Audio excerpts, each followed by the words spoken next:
अस्सलाम वालेकुम, आप देख रहे हैं इनसाइड पाकिस्तान। मैं हूँ मोहम्मद ज़फ़ीर। आम इंतखाबात 2024 8 फरवरी को होंगे और सियासी गहमा गहमी अरूज पे है। इस वक्त हम देख रहे हैं एक मोमेंटम बना है पिछले कई दिनों से, चूँकि सियासी जमातें ख़ुद गैर यकीनी की सूरत हाल से दो चार थी और अब हम देख रहे हैं कि लगातार जलसे भी हो रहे हैं और एक दूसरे के ख़िलाफ़ बयानात भी आ रहे हैं। लफ्ज़ी जंग जारी है, ख़ासतौर पे पाकिस्तान पीपल्स पार्टी और मुस्लिम लीग नून की जो टॉप लीडरशिप है वो गिले शिकवे भी करते हुए नज़र आ रहे हैं और एक दूसरे के ऊपर लफ्ज़ी वार भी कर रहे हैं। बिलावल भुट्टो जरदारी तनकीद कर रहे हैं मुस्लिम लीग नून के ऊपर। वो कहते हैं शहर कहता है कोई मेरे लिए शिकार करे फिर बाहर आऊँगा, इस तरह नहीं चलेगा। उन्होंने आज पाकिस्तान मुस्लिम लीग नून के कारकुनान से अपील किया कि वो पाकिस्तान पीपल्स पार्टी को वोट दें। इसी तरह मरियम नवाज शरीफ कह रही हैं कि अगर पाकिस्तान मुस्लिम लीग नून को मौका मिलेगा तो हम महंगाई का खात्मा भी करेंगे और साथ ही साथ लोगों को रोज़गार भी फराहम करेंगे। और बिलावल भुट्टो जरदारी का नाम लिए बगैर उन्होंने कहा कि आप एक जमात है जो 15 साल से इक़्तिदार में रही और अब उनको पंजाब याद आया। वो 15 सालों में 15 प्रोजेक्ट्स भी नहीं गिनवा सकते और यहाँ हमारे पास मोटरवेज़ हैं और हम 1500 प्रोजेक्ट्स बता सकते हैं। इतना काम कराया मियां नवाज शरीफ साहब ने और मुस्लिम लीग नून ने।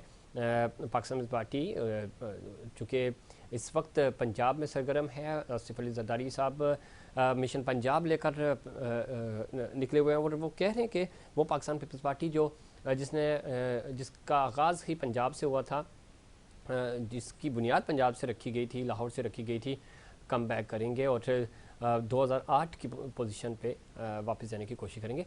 अगर ये सारी चीज़ें देखें, जिस तरह के बयानात आ रहे हैं, जिस तरह की बातें हो रही हैं, ख़ुद शहबाज शरीफ साहब ने भी शिकवा किया आज पाकिस्तान पार्टी के चेयरमैन से।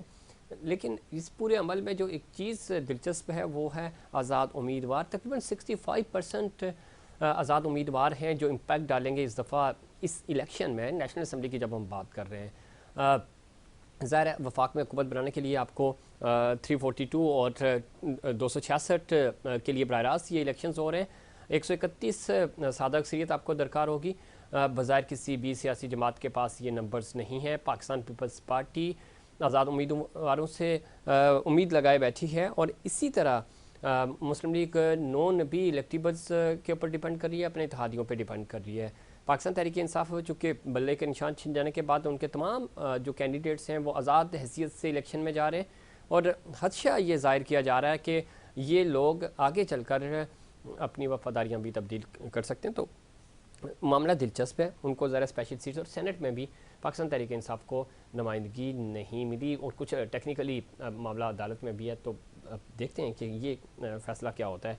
लेकिन जब मजमूई तौर पे हम बात करते हैं तो इस मजमूई सूरत हाल में अब तक जो हमें चीज़ें नज़र आ रही हैं, ख़ुद मुस्लिम लीग नून चूँकि प्राइम मिनिस्टरशिप की दावेदार है, पाकिस्तान पीपल्स पार्टी भी इस तगो-दो में लगी हुई है और बिलावल भुट्टो जरदारी साहब अब इस चीज़ से इमेजिन करें कि ख़ुद वो ये कहते हुए नज़र आ रहे हैं कि जो पाकिस्तान की इस वक्त सियासी सूरत हाल है और जो इलेक्शंस की सूरत हाल है उसमें वो कह रहे हैं कि हम आज़ाद उम्मीदवारों को साथ मिलाकर हुकूमत बनाएंगे।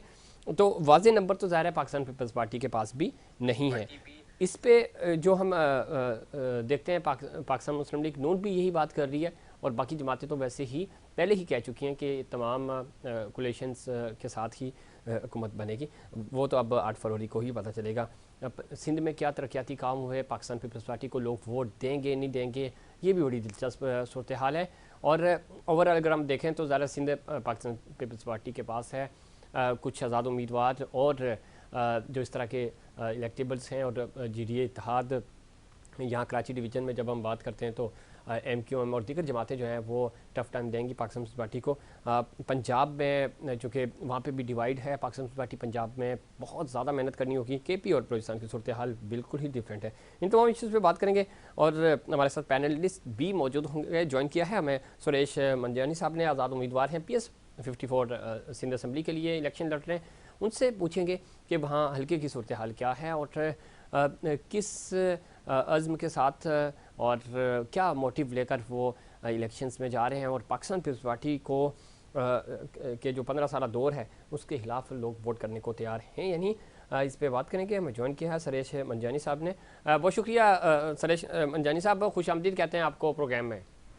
जी जी जी सर, मैं फर्स्ट क्लास हूँ। मैं PS 54 इस्लाम कोर्ट जी, से हूँ। किस तरह देखते हैं, क्या तैयारियां हैं और क्या माहौल है पाकिस्तान पीपल्स पार्टी के अगेंस्ट? ज़रा ये इलेक्शन हो रहा है यहाँ पे सिंध में ख़ास तौर पे, आपके हल्के की क्या सूरत हाल है और जो आपका मोटिव है, सपोर्ट है, पोजीशन क्या है? हमारी पोजीशन कल से जो ना बहुत अच्छी स्ट्रांग हो गई है। और यहाँ देखा जाए तो अब इस चक्कर जो ना जो 15 साल हुकूमत PP की रही है ना यहाँ पे, जी जी, तो उसमें इन लोगों ने कुछ काम किया नहीं, लोग बहुत सारे बागी हो गए। क्यों एक जो वोट लेकर जाए और यहाँ पे कोई उनकी जो ना पीछे कोई पूछने वाला ना हो, तो फिर जो ना लोग उस हिसाब से अब बागी हो गए। ठीक। तो आप ये समझते हैं कि लोग आप पाकिस्तान पीपल्स पार्टी पे ट्रस्ट नहीं करेंगे, लोग आप जैसे जो लोग हैं जो खिदमत कर रहे हैं इस वक्त अवामी, उनको सपोर्ट करेंगे? बिल्कुल बिल्कुल, इस जगह कुछ GDA की पोजीशन यहाँ टाइट है। जी जी, और हमारी भी पोजीशन जो जैसे कल हमने अपनी इलेक्शन ऑफिस का इफ्तिताह किया, उस हिसाब से हमारे साथ लोग जो ना जुड़ना शुरू हो गए हैं। ठीक है। तो वहाँ आपके इलाके में, उसमें सुरेश साहब बताइएगा, बरादरी पे वोट पड़ता है, लोग सपोर्ट करते हैं, कितना वोटर है आपके हल्के में और मसाइल क्या है, लोगों को किन किन चैलेंजेस का सामना है वहाँ पे? सर यहाँ चैलेंजेस तो एक तो मेन मसला पानी भी है। पानी का जो है बिल्कुल यहाँ बहुत प्रॉब्लम है। दूसरा ये है कि यहाँ जो ना एक तो सेहत का भी प्रॉब्लम है, तालीम एजुकेशन का प्रॉब्लम है। जी जी, यहाँ एजुकेशन का कोई हाल नहीं है। और यहाँ जो मेडिकल की इतनी पॉइंट है जो है, जो आदमी जो है पेशेंट वगैरह बहुत सारे बीमार हो जाते हैं, यहाँ कोई फॉलो लेने वाला कोई नहीं है। ठीक है। तो पाकिस्तान पीपल्स पार्टी तो क्लेम कर रही है आपने हेल्थ बेहतर की है, एजुकेशन बेहतर की है, तो ये सारे दावे सिर्फ डॉक्यूमेंटेशन की हद तक ही है? सिर्फ डॉक्यूमेंटेशन है, कोई दिखावा के लिए सब कुछ दिखा दिया है, लेकिन यहाँ कोई इसके ऊपर इम्प्लीमेंट नहीं हुआ है। ठीक है। तो इसमें आगे चलकर क्या आपका कोई GDA के साथ या दूसरे पाकिस्तान पीपल्स पार्टी के अगेंस्ट कोई इत्तेहाद होने जा रहा है? इत्तेहाद में होंगे या आप अभी तक कोई हमारा किसी पार्टी के साथ कोई जो ना फिलहाल जो ना ऐड होने का कोई ख्याल नहीं है। ठीक है, पहले इंशाल्लाह हम लीड के साथ जीत के आएंगे, उसके बाद देखेंगे। बहुत शुक्रिया प्रोग्राम में वक्त देने के लिए। और इस वक्त ज़ाहिर है कोशिश की जा रही है सिंध में पाकिस्तान पीपल्स पार्टी का राज ख़त्म हो सके। 15 साल इक़्तिदार हमने देखा, उसके अंदर से बहुत सारी चीज़ें हैं जो अभी जिस तरह सुरेश साहब भी बता रहे थे, हेल्थ का इशू है, एजुकेशन इशू है, इसके अलावा जॉब्स नहीं है लोगों के पास, बेरोज़गारी बढ़ती जा रही है, ये चैलेंजेस हैं। लेकिन हमने माजी में देखा 3 दफ़ा पाकिस्तान पीपल्स पार्टी को लोगों ने वोट दिए हैं। अब वोट पाकिस्तान पीपल्स पार्टी को मिलेंगे या नहीं, अपसेट की बातें हो रही हैं। ग्राउंड रियलिटीज़ ये हैं कि अभी तक हमें दूर दूर तक कोई बड़ा अपसेट नज़र नहीं आ रहा। मुस्लिम लीग नून और इत्तेहादी मिलकर यहाँ पे माहौल बना रहे हैं, लेकिन ग्राउंड रियलिटीज़ बिल्कुल डिफरेंट है। Pakistan People's Party overall Karachi division समेत स्ट्रॉन्ग नज़र आ रही है। क्या सूरत हाल होगी, हम कोशिश करेंगे सिंध की सियासत पे भी और ओवरऑल मुल्क की सियासत पे भी बात करें, लेकिन प्रोग्राम में शामिल करते हैं ब्रेक से वापस आएंगे तो इस पर तज्जिया करेंगे।